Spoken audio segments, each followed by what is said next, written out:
جو بندہ یہ چاہتا ہے کہ اس کے دل کے اندر کے تالے ٹوٹ جائیں، جو یہ چاہتا ہے کہ اس کی آنکھوں سے پردے ہٹ جائیں، جو یہ چاہتا ہے کہ اس کے ارد گرد ایک نور کا ایسا حالہ ہو، ہلکا ہو، اور نور کے اندر چلے، جس کے ارد گرد نور کا حالہ ہلکا ڈیفنس وال دیوار ہوگی، اس کو جناتی چیزیں چھیڑ نہیں سکیں گی، نظر بد برباد نہیں کر سکے گی، جادو اس کا کچھ بگاڑ نہیں سکے گی، حادثات، پریشانیاں، مشکلات، ناکامیاں اس کو کچھ انگلی نہیں لگا سکیں گے۔ ہم بھی کتنے نادان ہیں، ہم کہتے ہیں انگریزوں پہ جادو جنات اثر نہیں کرتا، ہمارے پاس جادو جنات ہوتا ہے، انگریزوں کو تو نظر بد نہیں لگتی۔ یہ تو کیسی عجیب بات ہے، یہ ہماری ناواقفیت ہے۔ میں نے بہت ساری کتابیں اپنی نیٹ کی دنیا پہ جمع کی ہیں انگریزوں کی، کہ ان کے ساتھ جادو جنات کا معاملہ ہوا اور پھر ان بیچاروں کو کیا تکلیف ہوئی، کیا برباد ہوئے، انہوں نے اپنے واقعات لکھے ہیں۔ اپری کی سائٹ پہ جائیں اور جہاں کی جا کے جادوئی لائبریری کو دیکھیں تو آپ کو پتہ چلے گا کہ وہ انگریز جادو جنات کو، نظر بد کو، ان چیزوں کو کتنا مانتا ہے۔ آپ کو مان نہیں کر سکتے۔ اپنی زندگی میں اللہ کے کوئی عظمت کے ایسے بول شامل کریں جو زندگی میں چال اور نیٹ کو توڑ کے رکھتے ہیں، ویب کو توڑ کے رکھتے ہیں۔ ویب جال کو کہتے ہیں، نیٹ جال کو کہتے ہیں، شیطانی جال کو توڑ کے رکھتے ہیں۔ وہ صرف اللہ کی عظمت کے بول ہیں۔ جیسے آیت الکرسی جنات اور شیاطین کا علاج ہے یا نہیں ہے؟ ہے۔ اس میں سارے اللہ کی عظمت کو بول ہیں، ایک بھی جن کا نام نہیں، ایک بھی شیطان کا نام نہیں، ساری آیت الکرسی میں۔ کہ نہ کسی جن کا تذکرہ ہے، نہ کسی شیطان کا تذکرہ ہے، نہ کسی جادو کا تذکرہ ہے، نہ نظر بد کا تذکرہ ہے۔ ساری آیت الکرسی میں آپ ترجمہ اٹھا کے دیکھ لیں، اللہ لا الہ الا هو الحی القیوم لا تاخذہ، تو سوتا نہیں، مولا تو اونگتا نہیں۔ اے مولانا تیرا کوئی کرسی تیری وسیع ہے، تیرا علم وسیع ہے، وسع کرسی السماوات والارض۔ میں 2-3 دن پہلے جا رہا تھا حجویری محل، سڑک پہ کہیں میں نے ایک جگہ لکھا ہوا دیکھا، پیسہ نہیں ڈالر کمائے۔ میں نے کہیں لکھا ہوا دیکھا، نظر ایسے پڑھی تو لکھا ہوا تھا کہ پیسہ نہیں ڈالر کمائے۔ میں نے کہا بات تو بڑی کام کی ہے، پیسے کی طاقت اور پیسے کی حیثیت تھوڑی ہے، چھوٹی ہے، اور ڈالر کی حیثیت اور طاقت تو بڑی ہے۔ تو ہم تو پیسہ نہ کمائیں، ڈالر کمائیں، پیسے کی حیثیت تو بہت تھوڑی ہے۔ اور ڈالر سے مراد کیا ہے؟ مال زیادہ ہے۔ ڈالر سے مراد یہ ہے رزق زیادہ ہے۔ پیسہ ہوگا جان بناؤں گا، مال ہوگا کام بناؤں گا، پیسہ ہوگا لوگ عزت کریں گے، پیسہ ہوگا میری ہر جگہ شنوائی ہوگی، پیسہ ہوگا میری حیثیت ہوگی، اور مال اور پیسہ ہوگا تو من چاہی زندگی گزار سکوں گا، من چاہی زندگی گزار سکوں۔ اس سے مراد یہ ڈالر ہے۔ جو لکھا ہوا تھا پیسہ نہیں ڈالر کمائیں، وہ ٹھیک لکھا ہوا تھا۔ رزقاً واسعاً، اللہم انی اسألک رزقاً واسعاً، یہ ہے پیسہ نہیں ڈالر کمائیں۔ اللہ وسیع رزق عطا فرما، اللہ میں تجھ سے وسیع رزق مانگتا ہوں، یا اللہ میں تجھ سے برکت مانگتا ہوں، وسیع رزق۔ اور وسیع رزق نا اللہ کو دینے سے ملتا ہے، لینے سے نہیں ملتا، لوگوں سے لینے سے نہیں ملتا۔ وسیع رزق ہمیشہ اللہ کو دینے سے ملتا، یاد رکھیے، تو بڑی کام کی بات ہے۔ اگر آپ ڈالر کمانا چاہتے ہیں اور پیسہ کمانا نہیں چاہتے تو اللہ کو دینے کا کوئی نظام بنائیں، اور سوال کا نظام ختم کریں، لینے کا نظام ختم کریں، زکوٰۃ کے نام پہ دینا، ذمہ دار عشر کے نام پہ دینا، اپنے مال کی زکوٰۃ، اپنی چیزوں کی زکوٰۃ دینا اور عشر کو دینا، ہدیہ اور صدقہ دینا، یہ دینے کا نظام۔ جب دینے کا نظام بنائیں گے پھر آپ پیسہ نہیں ڈالر کمائیں گے۔ ہمیشہ اصول ہے، دینے والے کو ملا ہے، لینے والے کو کبھی نہیں ملا۔ جس کی نظر لوگوں کی جیبوں پہ ہوتی ہے وہ خالی زندگی گزارتا ہے، اور جس کی نظر اللہ کے خزانوں پہ ہوتی ہے وہ بھری زندگی گزارتا ہے۔ سخی کبھی مال کی بنیاد پہ سخاوت نہیں کرتا، یہ میرے فکر کو ہمیشہ یاد رکھیے گا جو اب بول رہا ہوں۔ سخی کبھی مال کی بنیاد پہ سخاوت نہیں کرتا، سخی ہمیشہ وعدوں کی بنیاد پہ سخاوت کرتا ہے، وعدوں کی بنیاد۔ اللہ اس کے حبیب نے جو وعدے کیے ہیں، اللہ اور اس کے حبیب صلی اللہ تعالی علیہ وسلم نے جو وعدے کیے ہیں، سخی ہمیشہ وعدوں کی بنیاد پہ، وعدوں کی بنیاد، وعدوں کی بنیاد پہ سخی ہمیشہ سخاوت کرتا ہے۔ اس لیے کہا बुजुर्गी ब अकलस न बसालस्त, बुजुर्गी का ताल्लुक अकल से है। ये नहीं है कि बूढ़ा होगा और बूढ़ा होने के बाद वो अकलमंद होगा, नहीं, वो अल्लाह जिसको जवानी में दे दे। बुजुर्गी ब अकलस न बसालस्त, तवंगरी ब दिल अस्त न ब माल अस्त, तवंगरी का ताल्लुक दिल से है, माल से नहीं है। लाहौर में एक खरबपत्ती पार्टी है, मेरे साथ हज पे एक साहब थे, कहने लगे पहले वो हमारी फ्लेमिंग रोड, लाहौर का पुराना अंदरून शहर का एक फ्लेमिंग रोड है, कहने लगे यहाँ हमारी दुकान पे उनकी दुकान होती थी और उनको कहते थे हज कर ले पहलवान जी, हज कर लो। कहा कि अगर मैं हज पे गया मेरे बेटे माल दौलत उजाड़ देंगे, सारी जिंदगी हज ना कर सका और मरने के बाद चंद हजार छोड़े, औलाद को इतना मिला कि औलाद करोड़ों अरबों में चली गई, लेकिन हज की तौफीक न हुई। तवंगरी ब दिल अस्त न ब माल अस्त, उसका ताल्लुक दिल से है, मालदार हो नहीं, उसका ताल्लुक माल से नहीं है। अल्लाह के खजानों से मिलेगा, अल्लाह के खजानों से देकर, याद रखिए कभी भी अल्लाह के खजानों से लेना चाहते हैं और कहें कि लोगों की जेबों पे नजर, कभी नहीं मिलेगा, कहीं नहीं मिलेगा। अल्लाह के खजानों से लेने के लिए आज मैं 2 रास्ते बता, मैं भी कोशिश करूं कि इन रास्तों पे आ जाऊं, आप भी कोशिश करें, मैं भी मोहताज हूं। 2 रास्ते बताता हूं। एक अमाल का रास्ता है, अमाल नबवी, बरकत वाले अमाल, बरकत वाले अमाल। एक रास्ता अमाल का है और एक रास्ता माल का है कि अल्लाह के खजाने में अपना माल जमा करें। 2 रास्ते हैं अल्लाह से लेने के, इसके अलावा तीसरा रास्ता है ही नहीं। अल्लाह से लेने के 2 रास्ते, तीसरा रास्ता है ही नहीं। एक रास्ता अमाल का रास्ता, कौन से मसनून अमाल हैं जिनके करने पे अल्लाह और उसके हबीब ने वादे किए, ये पढ़ोगे ये होगा, ये जिक्र करोगे ये मिलेगा। अल्लाह और उसके हबीब ने वादे किए हैं, कमली वाले के वादे सच्चे, कमली वाले का रब सच्चा, और कमली वाले और रब के दरमियान वही रहने वाला जिब्रील सच्चा, और ये वही सच। कौन से अमल पे वादे हैं बरकत के, कौन से अमल पे वादे हैं खजानों के मिलने के, और कौन से अमल पे वादे हैं अल्लाह के खजानों से लेने के। कौन से अमल पे वादे, वो अमल तलाश करें। और ये तस्बीह खाना साल से उन अमाल को बांट रहा जिन अमाल पे अल्लाह के खजानों से लेने के वादे हैं और अल्लाह के खजानों से मिलने के वादे हैं, और अल्लाह सच्चा, अल्लाह का वादा सच्चा, अल्लाह सच्चा और अल्लाह का वादा सच्चा। कौन से अमल ऐसे हैं कि अल्लाह के खजानों से मिलने के वादे उस पे मौजूद हैं, तो कर, अल्लाह तुझे देगा। पर मैं जो बंदा घर से निकले और फजर की नमाज मस्जिद में पढ़ता हुआ जाए और जाते जाते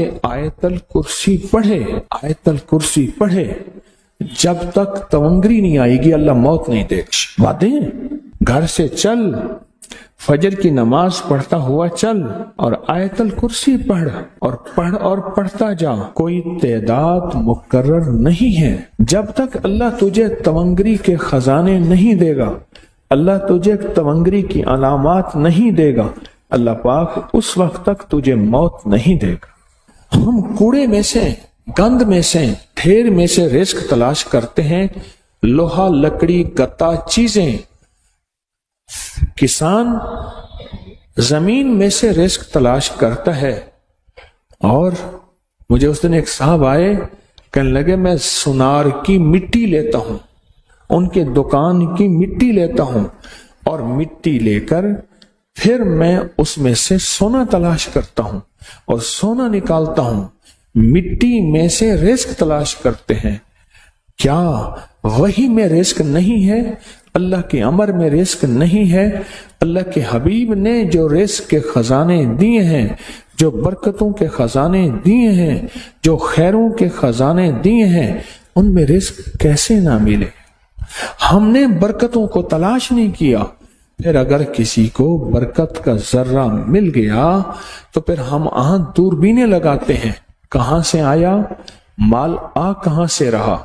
सोना बनाता होगा, चांदी, हीरे, लोगों का माल, ठग, स्मगलिंग, फ्रॉड, धोखा, नौसरबाजी। फिर मुख्तलिफ हमारी लेबॉर्टरी टेस्ट बताती है, किसी को क्या टेस्ट बताती है, किसी को क्या बताती है। अल्लाह के खजानों से बरकत वाले अमाल करके लेना नहीं आया, लेना नहीं आया। जब लेना नहीं आया, फिर अगर किसी को बरकत वाले अमाल करके अल्लाह गैब के खजाने से रिस्क के दरवाजे देता है और खोलता है, तो चूंकि बचपन से माँ ने कहा था बेटा बड़े होके क्या बनोगे, कहा मैं डॉक्टर बनूंगा। क्या बनोगे, कहा मैं पायलट बनूंगा। क्या बनोगे, कहा मैं मालदार बनूंगा। और माँ बाप ने बचपन से बचपन तक जिंदगी में पहले दिन से ये नहीं पूछा, ये नहीं बताया, और मन की दुनिया में ये बात डाली नहीं कि मैं बड़ा होके अल्लाह के खजानों से लेने वाला बनूंगा और मखलूक में तकसीम करने वाला बनूंगा। इन्नमा अना कासिमुन, इन्नमा अना कासिमुन। मेरे कमली वाले ने फरमाया मैं तकसीम करने वाला हूं। कासिम के माने तकसीम करने वाला। इन्नमा अना कासिमुन। कहने लगा मैंने ना हमजाद को काबू करने के लिए मैंने एक अमल किया। अमल यह था कि एक बड़ा सा थाल ले ले, जैसे ये गारे और मिट्टी में थाल होते हैं, उसका चराग बना ले, उसमें 10 किलो तेल डालें और बड़ी सारी बत्ती हो, ठीक, उसकी बत्ती जलाएं। 10 किलो तेल जलना है, ये सारा कितना तेल जलना है, उसकी बत्ती में, उसकी लौ में देखना है। और फिर बैठना इस अंदाज से है कि मेरा साया हो और फिर मैं अपने साये को भी देखूं, लो को भी देखूं, और उसके बाद ये वजीफा पढ़ना है। 40 दिन में ये 10 किलो तेल जल जाता है। दिन रात बैठना है और इसको पढ़ना है। 30 दिन जब गुजरे थे, 30 दिन गुजरने के बाद उसको नक्शे नजर आना शुरू हुए। नक्शे ये नजर आना शुरू हुए कि घर है, बच्चे हैं, खेल रहे हैं, अम्मा बैठी है, आपस में बच्चे को लड़ भी रहे हैं, खा भी रहे हैं, पी भी रहे हैं। इसने उधर से तवज्जो हटाई। मुर्शिद ने फरमाया था कि देख मेरी निगरानी में अमल कर रहा है, नक्शे नजर आएंगे, किसी नक्शे में ना तवज्जो करना ना खौफ करना। खौफ भी आएगा, चीजें भी आएंगे, ना करना है, बस ना करना। दूसरे दिन ओफे से नजर आया, फिर बच्चे हैं किसी बाग में खेल रहे हैं, एक बच्चा फिर गुम हो जाता है, माँ रोती है, इतना रोती है इसको रोना आ जाता है। फिर ख्याल आया मुर्शिद ने फरमाया था किसी तवज्जो ना कर, ये क्या नक्शा शुरू हो गया। अच्छा, फिर 2 दिन के बाद नक्शा आया, बच्चे खेलते खेलते खजूर पे चढ़ गए, एक बच्चा जो ऊपर से गिरा उसके बाजू टूट गई, लात टूट गई। अब पता चला वो तो मर गया। अब उसकी मैयत पे जो अम्मा ने बैन डाले, जो अब्बे ने रोए और घर की माइयां रोई, असल इसको वजीफे से हटाना था और इसकी नजर जो वो वहां है वहां से नजर से हटाना था। फिर इसको मुर्शिद का ख्याल आया कि तवज्जो नहीं हटानी, ध्यान नहीं हटाना। फिर ख्याल आया जब मुर्शिद कामिल हो फायदा कभी नहीं होगा जब तक यकीन कामिल ना। असल तवज्जो हटानी है। और बहुत ज्यादा रोना और इतना रोना कि सरकार का ख्याल आया, बच्चे को ले जा रहे हैं, उसकी मैयत फिर कब्र खोद रहे हैं, फिर उसका ये कर रहे हैं। रोना इतना कि इसके आंसू, रोने की कोई कैफियत थी माइयों की। 2 दिन अभी रहते थे 40 दिन में से, तो फिर वही घर नजर आया, बच्चे खेल रहे हैं। शौहर आया, उसने आके कहा मुझे रोटी दो। उसने कहा घर में तो कुछ भी नहीं है, लकड़ियां ही नहीं है, आपने कुछ दिया ही नहीं। मियाँ बीवी की लड़ाई हो गई। उसने कहा फिर ठीक है, मैं आज सबको जला देता। उसने कहा लकड़ियां ले आया, इधर उधर से लकड़ियां ला के ना से उसने वो लकड़ियां जलाई, बच्चों को उठा के जो डाला आग में, जो चीखें निकली बच्चों, दूसरे को पकड़ के डाला, तीसरे को डाला, चौथे को डाला, आग में डालता जा रहा है। माई चीख रही है, कोहराम है, जिंदा बच्चों छोटे मासूमों को आग में डाल रहा है। डालते डालते कहने लगे तू बच गई है भाई, आ फिर पकड़ के मैं तुझे डालता हूं। जब उसके डाल के कहने लगा अब इस आमिल को तू बच गया है, ऐसे इसको हाथ ऐसे ऐसे पकड़ने लगा और पीछे मुर्शिद का खींच के थप्पड़ उसको आया। जब खींच के थप्पड़ आया सारा नक्शा खत्म हो गया।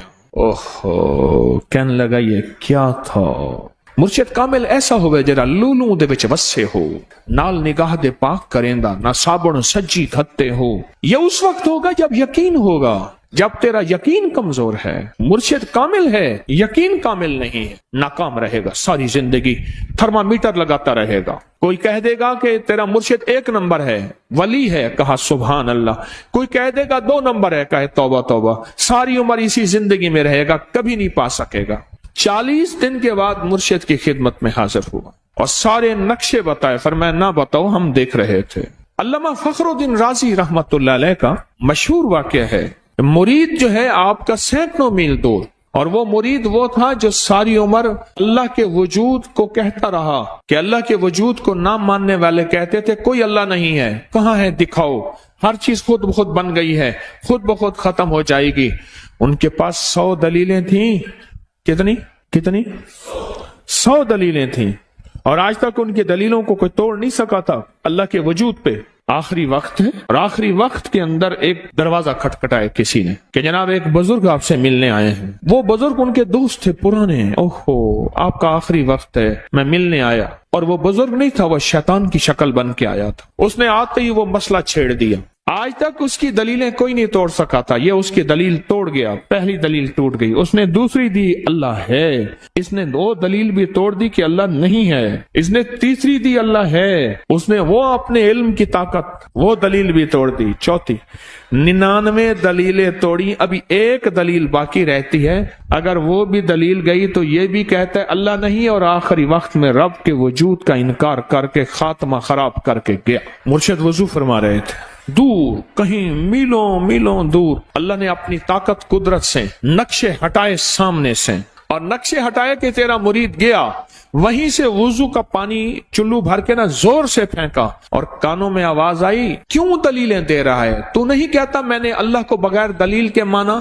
تو دلیلیں دے رہا ہے، کیوں نہیں کہتا کہ میں رب کو بغیر دلیل کے مانتا ہوں۔ عمر رضی اللہ تعالیٰ عنہ امیر المومنین مسجد نبی میں خطبہ دے رہے ہیں، حضرت ساریہ صحابی تھے، وہ اس لشکر کے سپہ سالار تھے، میلوں سے میلوں سینکڑوں میل دور ایسے نقشے ہٹے، اور خطبے کے دوران انوکھی بات کہہ دی، یا ساریہ الجبل، ساریہ پہاڑ کے پیچھے دیکھ دشمن وہاں سے حملہ کر رہا ہے، اور پھر خطبہ شروع کر دیا۔ جمعہ کا خطبہ تھا، لوگ حیران یہ امیر المومنین نے کیا فرما دیا۔ جب حضرت ساریہ کا قافلہ آیا واپس تو فرمایا فلاں وقت فلاں لمحے فلاں وقت میں جمعے کے دن فلاں لمحے میں امیر المومنین آپ کی آواز آئی تھی، اگر نہ آتی تو دشمن نے پیچھے سے مقابلہ حملہ کر دیا تھا اور ہمیں کاٹ کے رکھ دیتا، ٹوٹے ٹوٹے کر دیتا۔ آپ کی آواز آئی ساریہ پیچھے دیکھ دشمن حملہ کر رہا ہے پہاڑ کے پیچھے، یا ساریہ الجبل۔ یہ میں آپ کو حوالوں سے بات کر رہا ہوں، روایات بتا کے بات کر رہا ہوں۔ یہ جو وظیفے ہیں کسی درویش کی،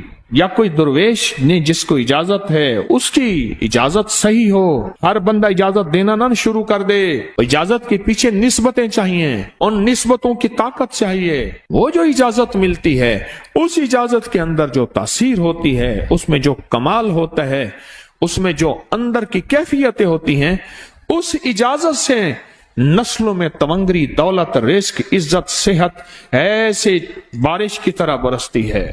میرے جو مرشد تھے حضرت خواجہ سید محمد عبداللہ حجویری رحمت اللہ علیہ، میرے مرشد جو تھے وہ حضرت داتا صاحب کی سچی آل میں سے تھے۔ مجھے جاتے جاتے انہوں نے اجازت دی 1991 ستمبر میں، اور مدینہ منورہ فرمایا میں جا رہا ہوں، بس اب بقی میں، اور بقی کے اندر جا کے سو گئے۔ اب بھی میں مرشد کے ہاں جاتا ہوں تو جنت البقی کے قبرستان میں ان کی نسبتیں دیکھیں کتنی اونچی ہیں۔ پھر وہ نہیں، 26 بڑی ہستیوں نے مجھے خلافتیں، اجازتیں دیں، 26 سے بلکہ زیادہ اجازتیں اور خلافتیں دیں، اور ان کی توجہات ہیں، ان کی پیچھے دعائیں ہیں، اور پیچھے کامل کے ہاتھ ہیں۔ یہ روحانیت کی نسبتیں ہوتی ہیں، روحانیت کی نسبتیں ہوتی ہیں۔ ان نسبتوں کے ساتھ جیسے آپ تسبیح خانے میں ماشاءاللہ پوری دنیا میں لوگ یہاں آئے ہوئے ہیں، اور بڑے بڑے ہستیاں یہاں آئی ہوئی ہیں جو مٹی ہو کے چٹائیوں پہ پڑے ہیں، خواتین میں بھی مردوں میں بھی، بڑے بڑے عہدوں والے، عزتوں والے، بڑے بڑے مقام والے یہاں اپنے مرشد خانے میں بے حیثیت ہو کے پڑے ہیں۔ جو بے حیثیت ہو کے آتا ہے